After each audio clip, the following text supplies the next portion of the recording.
So good afternoon, everybody. Thank you for joining us. It's our third and final session today, talking about community partners with community partnerships among community agencies and public pre-K to provide state-funded pre-K programming to our 4-year-olds. So today's session 3, we'll be talking about how to build partnerships.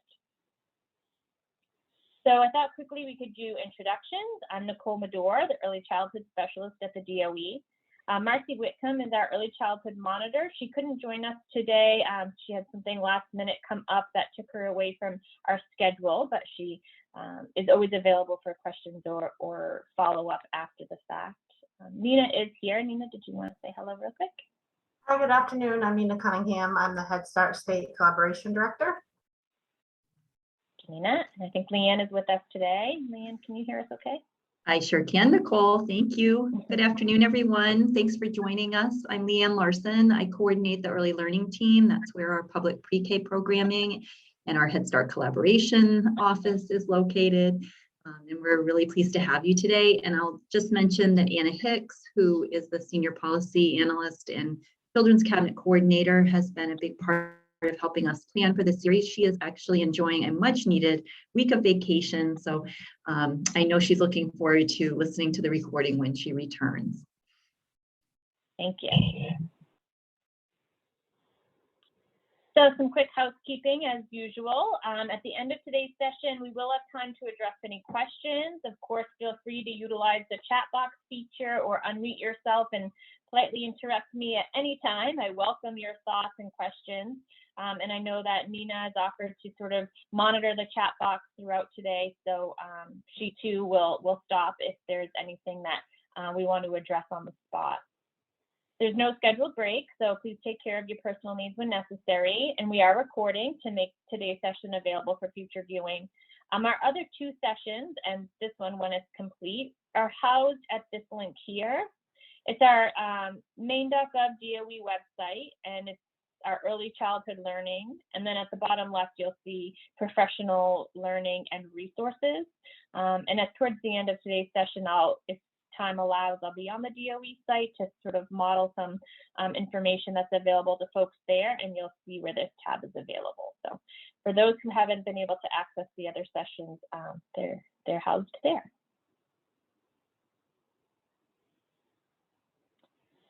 So like I said, today, this is a 3-session overview. Today's our 3rd one. We've already discussed the overview of high quality school and community partnerships. Last week, we hosted 6 panelists and had a discussion around their unique experiences in partnering in their communities for pre-K programming. And today we'll sort of break down those 2 sessions and walk a little deeper into the how-tos, knowing that each partnership is unique and it's truly meant to meet the needs of individual communities. So the information and thoughts that we wanted to provide folks today certainly are not in concrete, right? So we would encourage all partners to take a path that makes sense for them. But in thinking of our last 2 sessions, especially what our panelists described, we were able to sort of put together some steps that we think every partnership will experience along the way and maybe how to navigate some of those points. So that'll be our goal for today.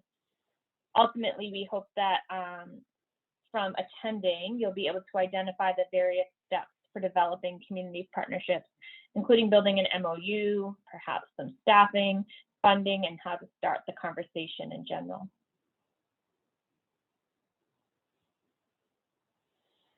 So thinking back, looking at what we've learned as an early learning team at the department, what we've learned from outreach throughout the last few years, quite honestly, and what we've learned from our panelist discussion last week, we sort of summarized the path to partnerships into 5 big buckets. Again, not really step 1, step 2, step 3, but in our opinion, sort of a map of where folks might start, whether you're looking at this from the lens of an SAU or whether you're joining us and looking at this from the lens of a private provider. Sort of following in these steps can certainly help navigate the process of partnerships for all involved.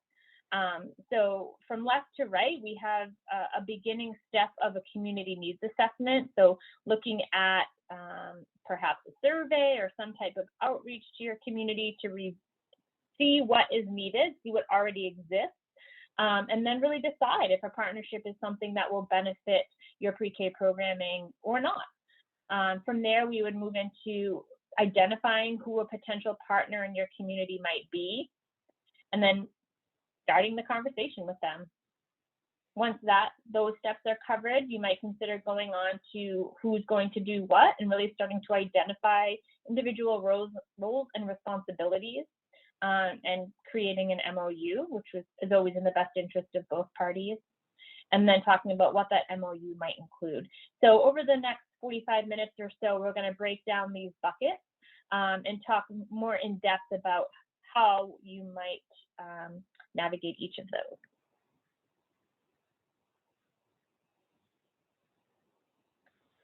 So the community needs assessment, this is something that we often encourage local communities to consider. So like I said, whether you're looking at it through the lens of an SAU or through the lens of a private provider, I'm having a really clear understanding of what exists already where you live, or if you're an SAU that covers multiple towns or even stretches into different counties, really getting a clear idea of what's available to families who have young students, and what families need. So first and foremost, you'll want to identify the existing educational services and programs. So this might be a private childcare, this might be before and after school programs, it might be special education services. It's wide open. So it's really truly anything and everything that's available to families in an educational context, whether it's family, private center, you name it.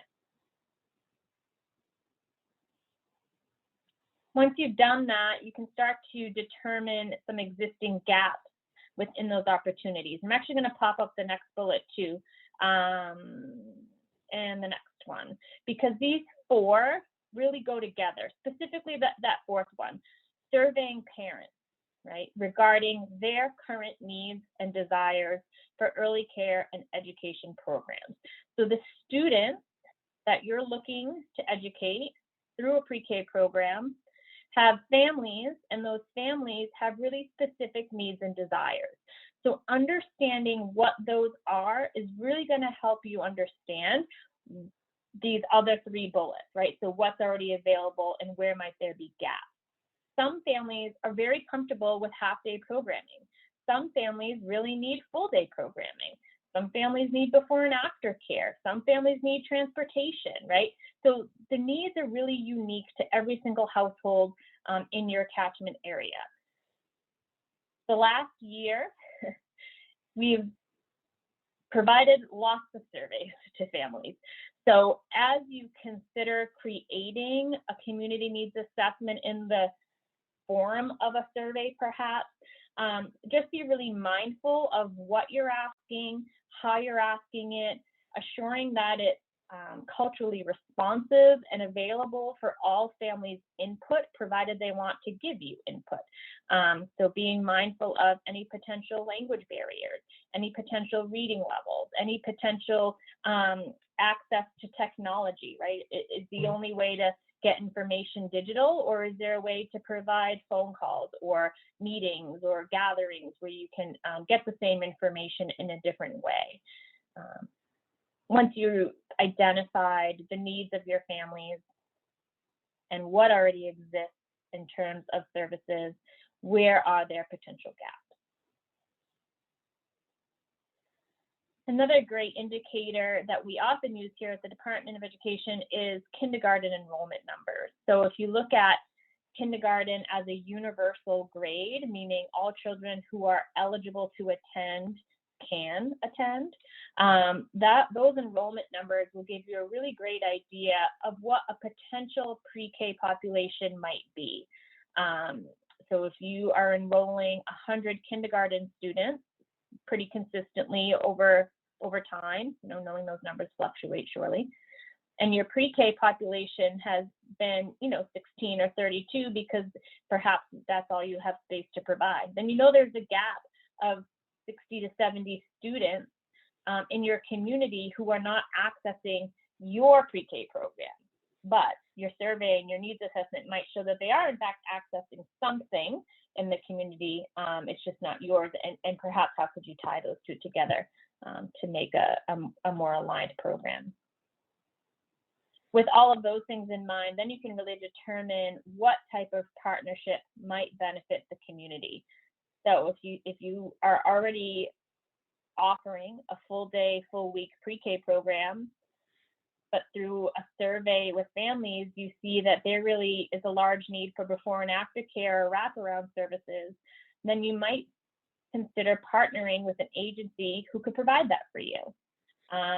Likewise, you might not have pre-K at all yet in your school and you're looking to start one, and that there's agencies in your catchment area who are of high quality and already have really great relationships with families that you might reach out to talk about a potential partnership for providing pre-K programming, right? So this whole idea of partnerships is truly unique, like I said, to your individual community needs. Ultimately, we know that a high quality pre-K program is most beneficial when it addresses the needs of early care and education within the community it resides. That really speaks to, I think I said in session 1, and if I didn't, I know I say it all the time, the number of formal pre-K partnerships we have in Maine, although high, I would argue there are no two the same, right? They all operate a little bit differently within the realms of their MOUs and within the needs of their community. So if you take nothing else away from today, please take this slide. Okay, so let's say we've done our community needs assessment, we've identified gaps, we've identified that there is in fact a need for a partnership to exist among our pre-K programming. So your next step is going to be to identify who a potential partner might be. So remember, a community partner could be any licensed provider in your catchment area who serves 4-year-olds and who can meet the requirements under Chapter 124 in terms of providing public pre-K. So, but how do you find those providers if you're not familiar with them all? So family and or child-based licensed providers, family and or center-based licensed providers can be found on this website. And I'll take you there in just a moment, but if you just sort of humor me for the next couple of slides, I'd wanted to point out some important pieces. So childcarechoices.me is a website that's publicly accessible, and it's specific to Maine licensed providers. When you go to that website, you'll come to a home page and you'll click on a search icon, which again, I'll show you. But you're going to look for this visual. And the first thing you're going to do is search by your criteria. Okay, so there's 3 criteria here. You can search by address and distance, you can search by city, or you can search by zip code. In this particular example, I've searched by zip code, and I've done our capital of Augusta. So once you decide which criteria you want to search by, then you're going to select family or center-based, assuming that you're willing to partner with a family center or family provider. If that's something that your SAU or your school board opts out of, then you might just want to search for center-based, which you can do by selecting the arrow. And then you'll want to make sure that you select all programs, because if you narrow this down more, then you're not going to get as good an output as you would if you just select all programs. And likewise, if you select any of these where it says open slots for ages served, then that too might diminish your overall search, because if a program doesn't have slots open for, say, preschool, then they won't show up as a licensed provider in your search. So right now, we're not worried about whether or not they have openings. We're just curious about who exists. So leave those checkboxes blank. Once you do that and you search, you're going to come up with another screen that looks sort of like this. It's split in half. There's a map on the left and individual contact information on the right. So when I searched that 04330 license or zip code, a number, you can see all of these icons, a number of licensed providers pops up.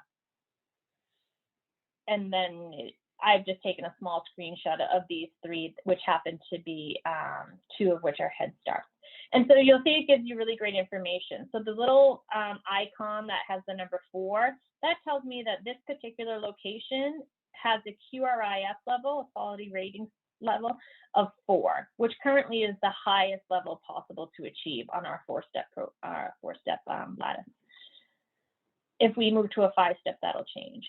Some don't have anything next to their name here. They don't have any QRIS level, and that's okay too, because just because, remember, they don't have a QRIS level doesn't mean they're not a high quality provider that could potentially serve your students and meet your partnership needs. All of the contact information comes up, as well as these 3 down here: driving directions, licensing details, and step report. These are all hyperlinks as well, which will open up more specific information regarding these 3 topics for you. So I did just want to show quickly. This is the childcarechoices.me homepage. So when you come here, this is where the search for childcare in Maine, this is where it'll take you to that next slide I showed you. At the top, you'll see there's a number of other resources that you might be interested in navigating or pulling for families or what have you. So feel free to poke around in there if you want to. There's also, so I'm searching licensed programs. You can also search license exempt programs, which I'm not sure would necessarily meet the needs of a partnership. I'm just highlighting what this site offers. And if you are a private provider already, you can have a login where you can go in and update information as needed. And then here's that search that I was telling you about. You could search by specific QRIS levels. If you've already decided that you want a step 3 or step 4 program, then you could search, for example, step 3 or above. Leave the others blank and then find your licensed providers, and here's where all the information comes up. This is really helpful too in a moment when we start to talk about creating an MOU or starting to talk about you know, if you're having other meetings or other gatherings where you're talking about licensed programs to partner with. If anybody's wondering about the licensing details, that hyperlink is really helpful. I don't know that we require necessarily your partner's license number, but certainly that could come up in the process of these conversations. So that is provided as well. It also gives you the main contact information, as well as the licensors information, etc. And then how long they've been licensed and whatnot. That can be some really helpful information as you navigate this. Okay.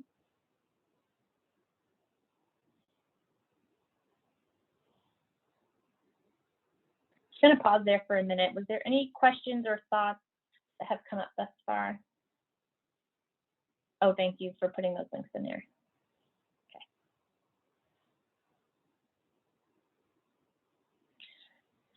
Doing this search can give you a number of licensed providers in your area. It can seem overwhelming, but once you start to narrow down who you know, who you don't know, and start that outreach, then certainly some of these will get narrowed down to more meaningful or realistic partners for the needs that you're looking to fill.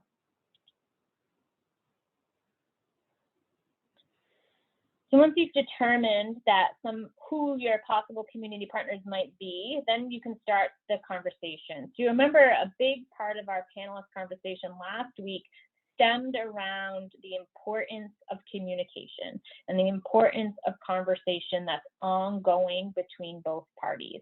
In none of those examples and in none of the other partnerships that I'm familiar with along the state, does any party truly feel like all of their needs are 100% met, right? So private providers are coming at it from one end, our public SAUs are coming at it from another end. They both have their understandings and their practices in place, and merging those together is going to take a lot of conversation and collaboration and potentially, what's the term I'm looking for? Somebody might have to give a little, is what I'm trying to say, and there's a term that has escaped me. But reach to those, compromise is the word I'm looking for, thank you. Reach to potential partners and invite those interested stakeholders to the table. So your very first meeting might have a lot of people gathered to start the conversation.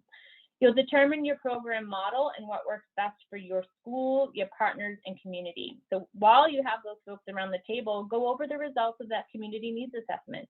Talk about what you envision happening in your community for 4-year-olds. What is it that the SAU can provide? What is it that a partner could provide? Start to have those conversations while everybody's in the room. You can also work to determine which potential community partners fit the vision, right? Or work to form a vision together. So like I said, you might start with a really big group, and then as these topics come to light, you'll start to narrow it down to who's going to be the best fit. And of course, consider your pre-K program application deadlines and program timeline. So for our purposes, any program that's looking to start or expand pre-K in the public school space does have specific deadlines and expectations for that process. So that those can all be found on our public school page on the DOE site to give folks more. But with that said, I mean, we always want to work with you, not against you. So if a partnership is in the process and you reach out to talk to us about, you know, what your goal is, what your vision is, and what your deadlines are, then certainly we'll work with you to meet all of those.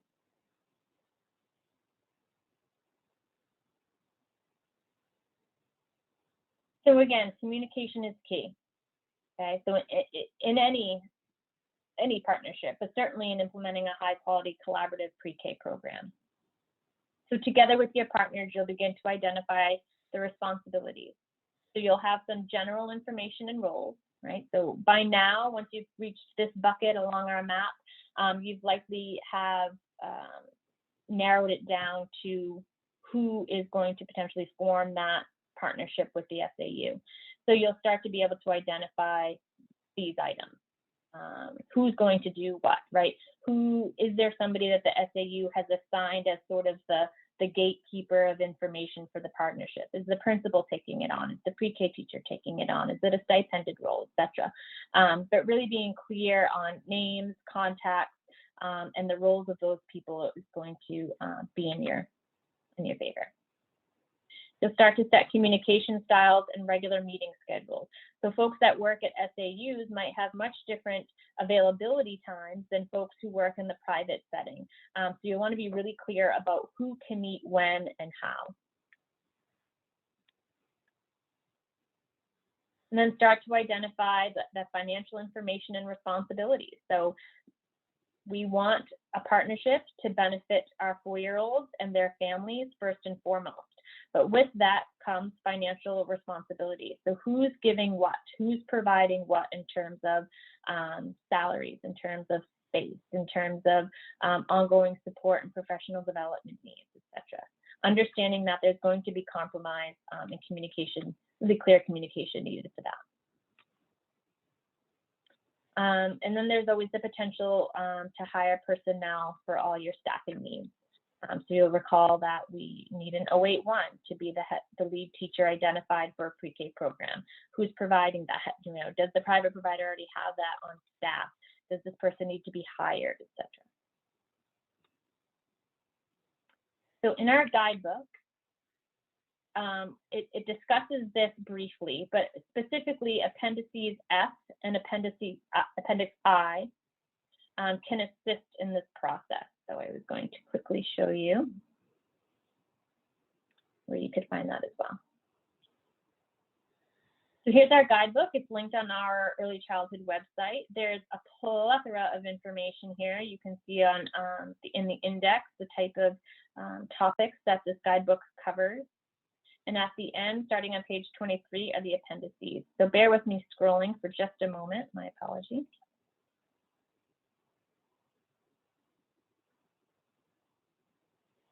So Appendix F is the collaboration checklist. This is just something that a partnership might use. You might find it helpful in determining those roles and responsibilities. So it goes down through general information, if it's included in the contract, and some action steps. Certainly this can be morphed to fit any partnership's needs. It's just to get the ball rolling. Talks about the preschool collaborative system. And it goes on to discuss communication topics, funding topics, school readiness and transition plans, curriculum, instruction, and child assessment plans, etc. So that's Appendix F, and then Appendix I, sorry, hold on, is just another sample model table. This is more just a one-pager in identifying who the partners are, and then quickly who's doing what. It's sort of just a quick visual. Who's providing the classroom space, who's providing the lead teacher, the assistant teachers, transportation provided, okay, by who, meals, etc. It's more of a checklist than it is a deep dive into the individual responsibilities. So that is there for you as well.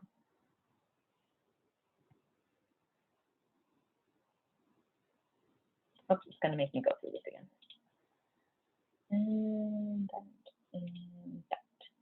And the website's provided for you at the bottom there as well. Okay, I'm going to turn it over to Nina for the next 2 slides. Nina, when you're ready, hand it to you. So we're going to dive a little bit into MOUs. So I'm sure that most of you are familiar with what an MOU is, a memorandum of understanding. Some people call them MOAs, memorandum of agreements, whatever you want to call it.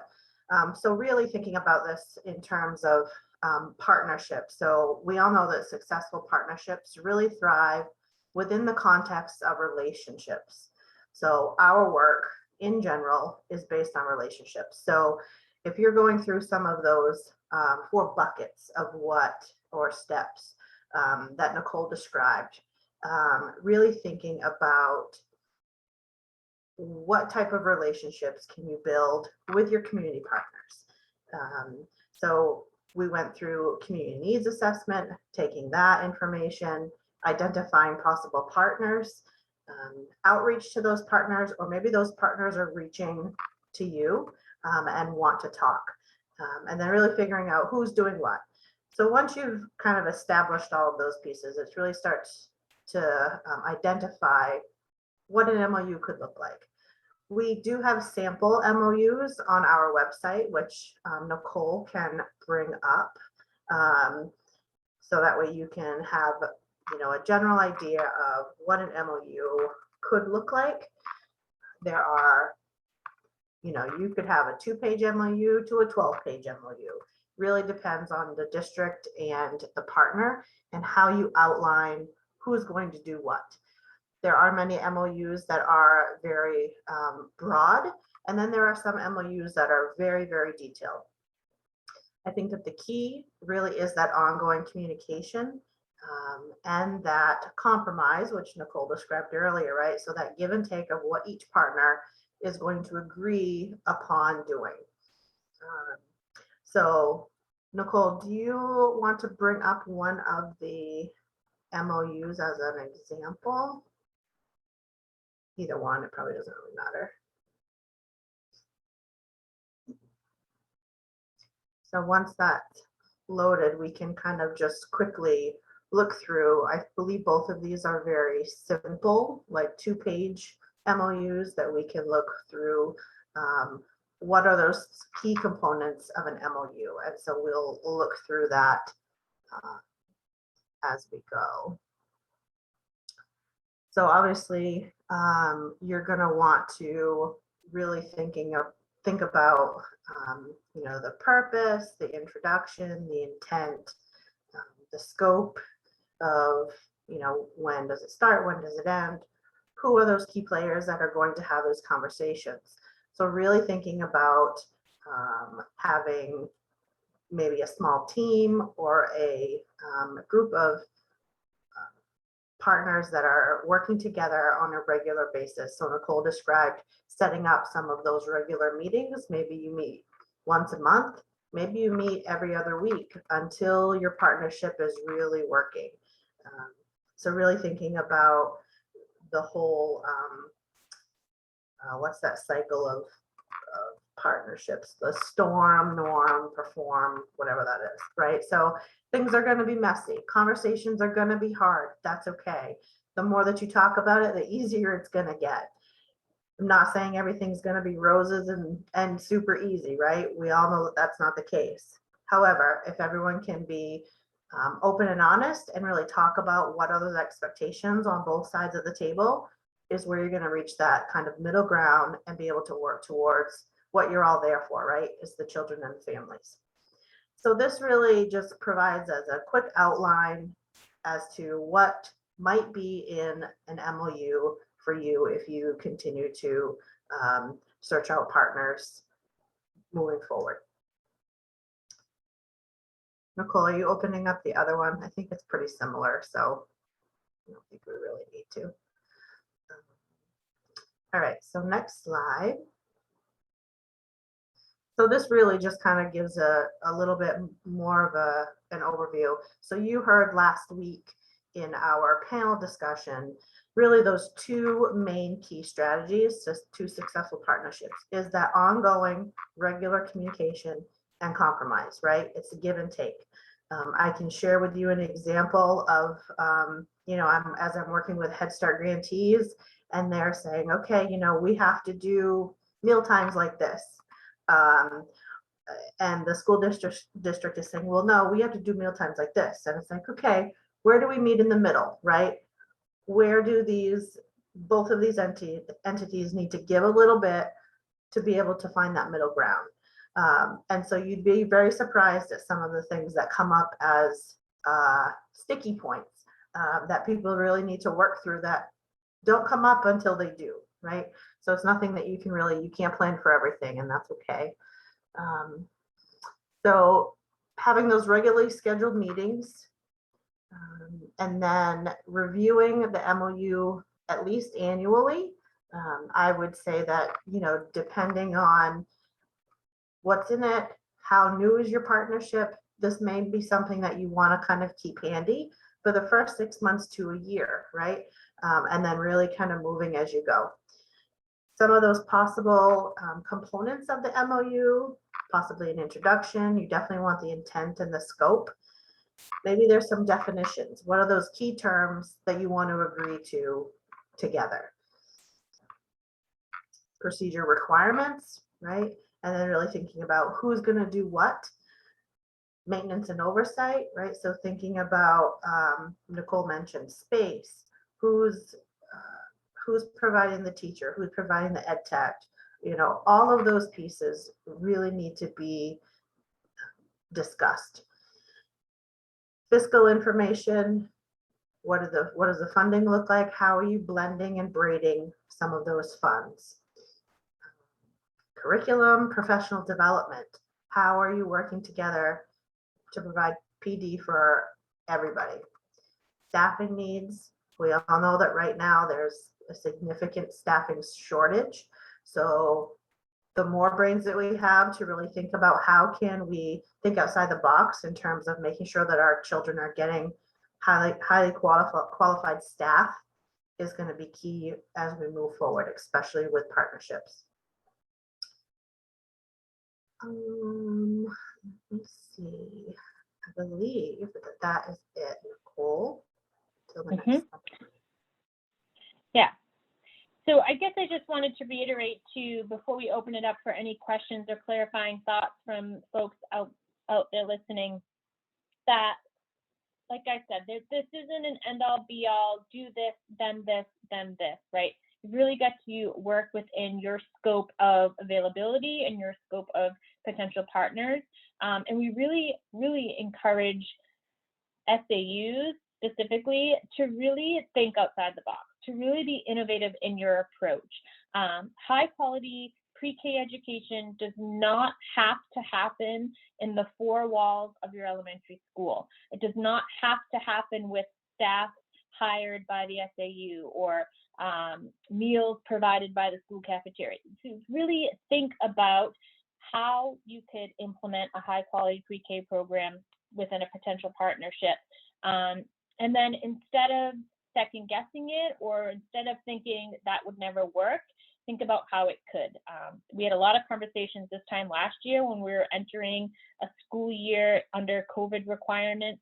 And I know Marcy and I spoke a lot with teachers around how are you going to implement pre-K with 6-foot requirements in math? And we did it, right? We didn't worry about it's not possible. We said it is possible. You've just got to look at it a little differently. And I would offer the same advice when thinking about partnerships. It's not impossible. You've just got to be willing to look at it differently and let anything come to fruition that could potentially work for all parties. Nicole, there's a question in the chat. So are there SAUs who currently partner with family childcares, and any considerations that are specific to partnering with family childcares?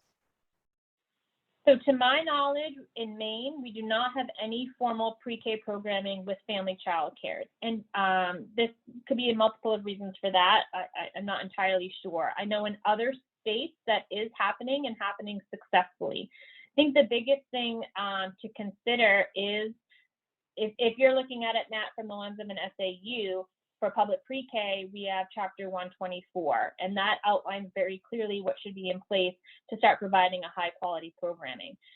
So as long as that family child care can meet the demands within or the standards within Chapter 124, then they could be a very viable partner. I think the other holdup, and I'm totally speaking from my experience, this is not fact necessarily. I think the other holdup with family. I'm not sure I understand. Oops, my Siri is partnering. I think the other holdup with partnering with family childcare is typically in those spaces, there's multiple age groups present and a smaller number of students in all. So you could very well have infants and toddlers, 2s and 3s, and 4-year-olds make up that center and only have 8 or 9 students, 12 students total with one adult. My licensing ratios might be a pinch off there. So school districts sort of hesitate because, oh, well, we could partner with them, but we're only going to have 2 4-year-olds. So what's the point?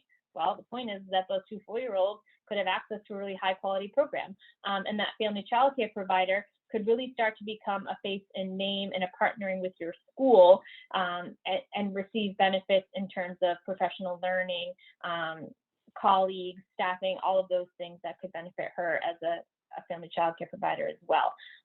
So we definitely don't turn down the option of family child care as partners, but it's a different dynamic for sure.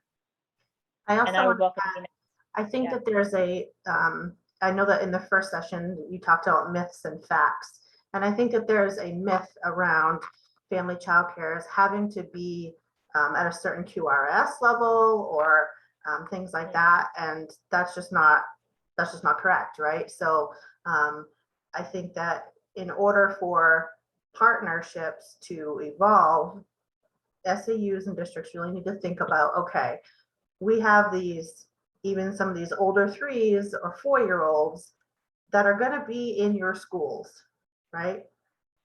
So, you know, why not start a little bit early, right? So if you have, let's say, 2 family childcare providers in your catchment area who have half of the children or 2/3 or a third of the children that are coming to you in kindergarten, right? Let's think about how can we partner together so that way those children are getting some of those high quality educational experiences before they come into your physical building, right? So they don't have to come to your physical building every day to get the same high quality pre-K experience. I think something And too, I'll- Nina, oh, sorry, Nicole, just to piggyback on that a little is, you know, sometimes, and obviously this will depend a bit upon your community and what you've determined, you know, some of the partners are.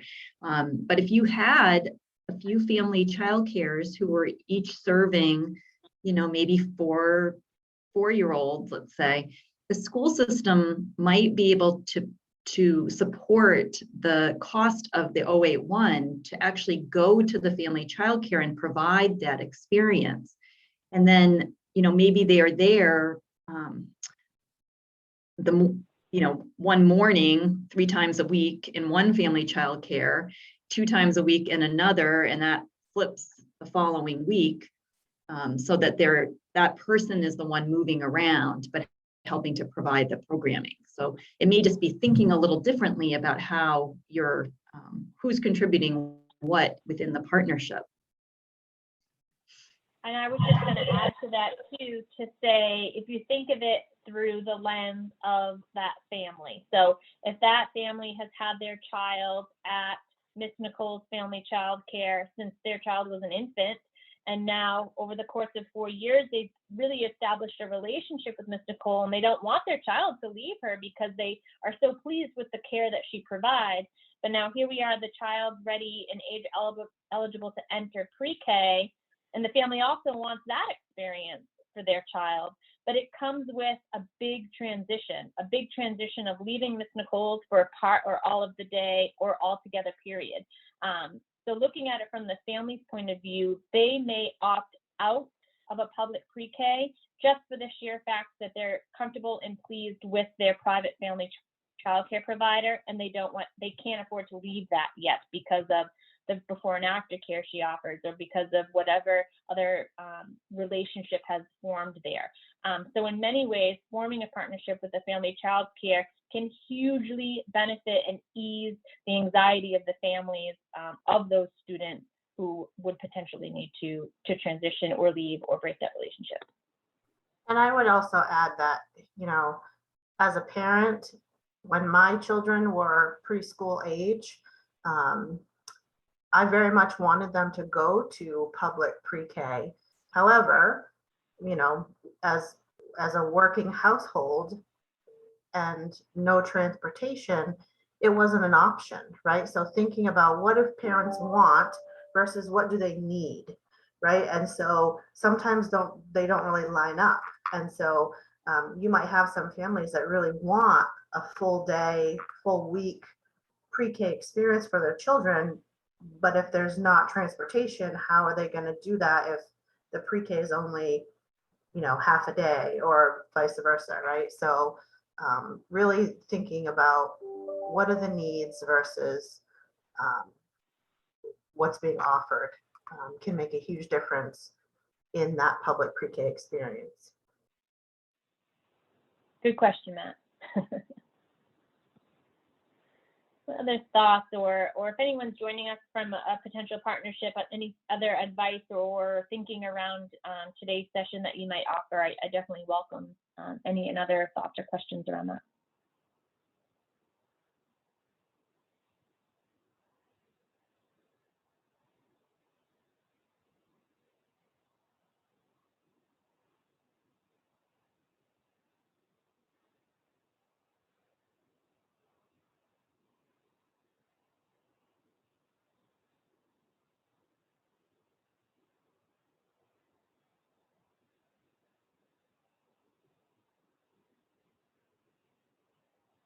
At the moment, I'm not hearing or seeing any. I'll allow a little bit more time. I certainly don't want to make folks feel like they need to stay on just for silence. So I'm happy to stay on for a few moments longer.